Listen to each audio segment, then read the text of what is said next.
हर हर महादेव। 19वां अध्याय शिव पार्वती द्वारा वीरभद्र और भद्रकाली की उत्पत्ति। ऋषि बोले, इस प्रकार जब दुरात्मा दक्ष यज्ञ करने लगा तब महेश ने उसमें कैसे विघ्न किया, इसे हम सुनना चाहते हैं। वायु बोले, संसार की देवी और जगन माता के तप से घर लौटने पर हिमालय को बड़ी प्रसन्नता हुई। उसने शिव के साथ उनका विवाह कर दिया। वे हिमालय शिखर पर जो पार्वती के साथ बहुत दिनों तक विहार करते रहे और जब बहुत समय व्यतीत हो गया तब वैवस्वत मनवंतर के आने पर प्रचेतक पुत्र दक्ष ने अश्वमेध यज्ञ करने का विचार किया और हिमालय के उस पृष्ठ देश गंगा द्वार पर जाकर यज्ञ आरंभ किया, जो कि ऋषि मुनियों का निवास स्थान है। तब उसके यज्ञ से ब्रह्मादिक सैकड़ों देवताओं ने जाने की इच्छा की तथा सोमपाय और घृतपाय, आदित्य, रुद्र, साध्य, मरुत और धूम्रपाई, अश्वनी कुमार तथा पितृ और महर्षिगण विष्णु सहित सब उस यज्ञ का भाग लेने गए, परंतु शिवजी नहीं गए।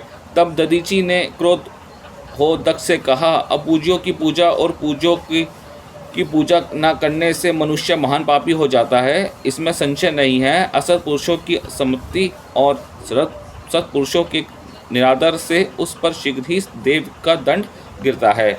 इस प्रकार कहकर विप्रश्री ने फिर दक्ष से पूछा कि हे पूज्य प्रभु, पशुपति का अर्चन आपने किस कारण से नहीं किया।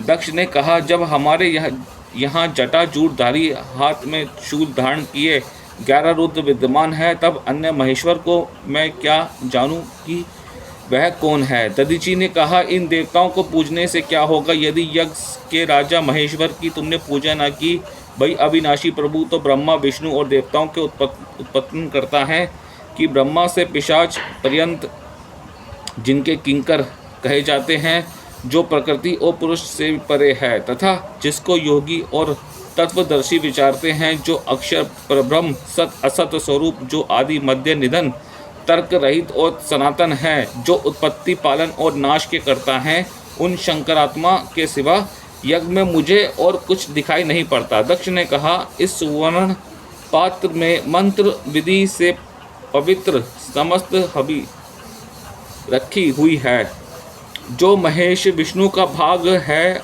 इसे विभाजित कर आहुति दीजिए। दधीचि ने कहा, अब तुम्हारा यज्ञ नहीं होगा, क्योंकि पता नहीं कि तुमने किस कारण से देव पूज्य शंकर की आराधना नहीं की। ऐसा कहते हुए महामुनि दधीचि महान क्रोध कर उसकी मखशाला से निकलकर अपने आश्रम को चले गए। परंतु उन मुनि के चले जाने पर भी देवताओं ने दक्ष का त्याग न किया, क्योंकि उन्हें हुनहार का ज्ञान था। वे विप्रो उसी समय देवी दक्ष यज्ञ को विध्वंस करने के लिए शिव से प्रार्थना की। तब उस अंतर्यामी शिव ने दक्ष का यज्ञ नष्ट करने के लिए वीरभद्र को प्रकट कर दिया और उन्हें तथा भद्रकाली को सहस्त्र नेत्र कमल सहस्त्र मुद्रधारी हाथ में हजारों बाण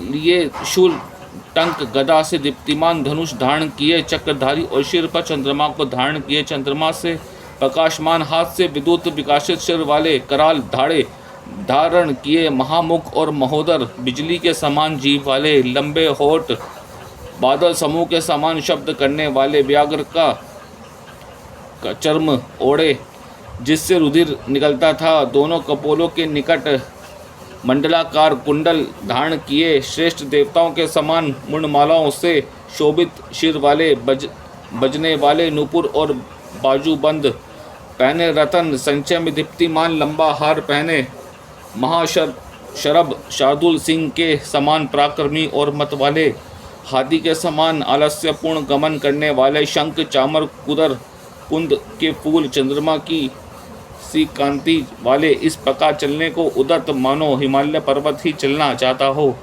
जिनके शरीर में मोती के आभूषणों की दीप्ति ज्वाला का समूह फैल रहा था और जो तेज में यम की अग्नि से व्याप्त थे, वह वीरभद्र घुटने टेक पृथ्वी में बैठ हाथ जोड़ शिवजी को प्रणाम करने लगे कि जो सब गुणों के ईश्वर थे।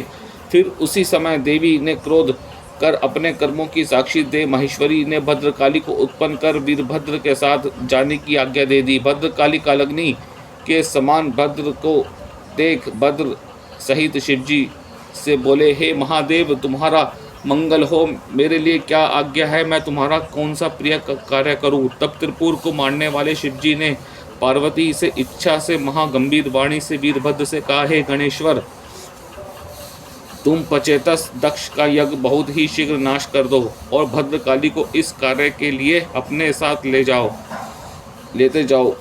मैं भी रैम्य आश्रम के समीप आता हूँ, जहाँ से तुम्हारे सब कार्य को देखता रहूँगा, जो कनखल के पास है और जहाँ के वृक्ष गंगा द्वार तक स्थित है, वहीं दक्ष का यज्ञ हो रहा है।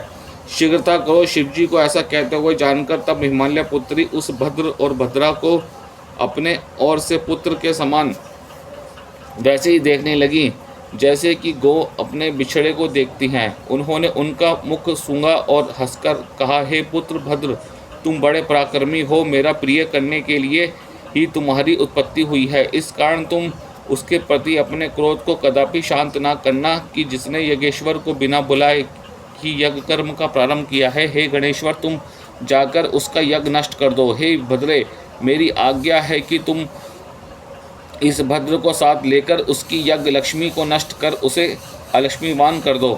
तब इस प्रकार चित्रकर्मा शिव पार्वती की उस संपूर्ण आज्ञा को शिरोधार्य कर भद्र के चलने की तैयारी की। वीरभद्र ने तत्काल ही क्रुद्ध होकर देवी के क्रोध को दूर करना चाहा। फिर तो उन्होंने अपने रोमों से हजारों गणों को उत्पन्न किया और दाहिनी भुजा से 100 करोड़ गणेश्वरों को तथा चरण, जंघा, पीठ, पार्श्व और मुख वाले, गोह, गुल्म और शीर वाले इस प्रकार के बहुत से गणों को भद्र ने उत्पन्न किया, जो पराक्रम में उन्हीं के समान थे, जिनसे सारा आकाश आच्छादित हो गया। उन सबके हजारों हाथ में